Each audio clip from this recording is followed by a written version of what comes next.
call to order the Mount Dabo Unified School District Governing Board meeting for May 11th, 2022. I'm going to do roll call now. Trustee Count. Here. Trustee Mayo. Here. Trustee McFerrin. Here. Trustee Mason here, and let the record show that Trustee Nzewi will not be joining us this evening. And we will go to public comment. The public may address the board concerning items that are scheduled for discussion during closed session only, and we have one speaker, Kip Penovich.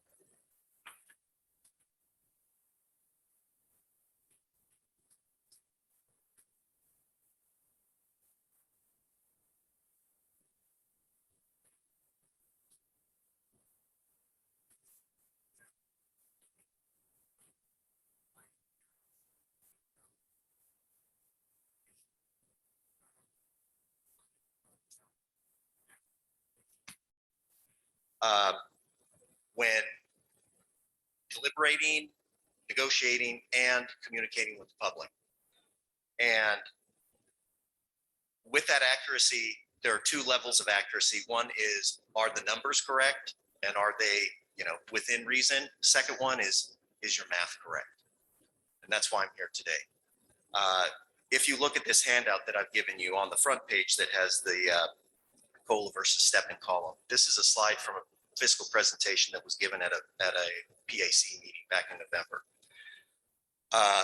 While the category percentages that you see in there for the planning COLA, the step and column, CPI, those might be correct, but the math that's done on this entire chart is wrong.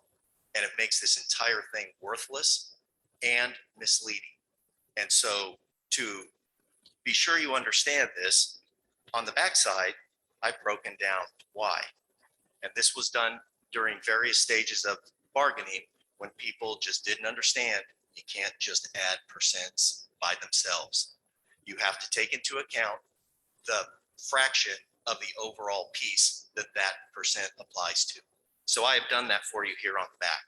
So on the top in the revenue, and I'm using numbers that all come from the second interim budget. Using the revenue value, that 5.07% actually translates to an increase of about 3.49% in the revenue.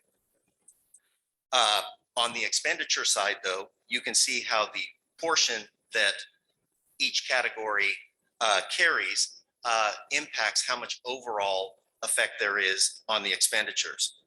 And I did one thing that was kind of dumb, but I wanted to account for every single dollar.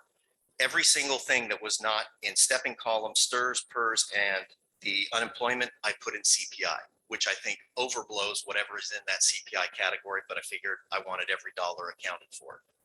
So you can see that taking into account the percent of the expenditures for these different categories, the impact on expenditures is actually only 2.61%, not 9.2%. And that means the overall net cost, it's actually a positive, not a negative as it was presented. To make it a little bit more hands-on, I put the actual dollars. That's what it actually translated to if it was done correctly.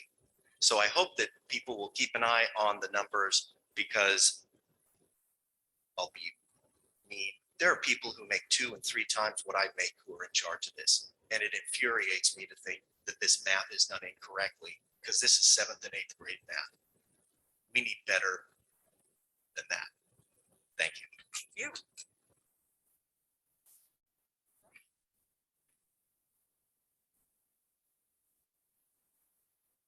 Going into closed session. 3.1 negotiations. The board may discuss negotiations and provide direction to its representatives regarding represented employees pursuant to Government Code Section 54957.6. 3.2 possible discipline, dismissal, release, or reassignment of public employee, Government Code Section 94957B1. 3.3 public employee performance evaluation, superintendent pursuant to Government Code 54957. We are now adjourned into closed session. Thank you.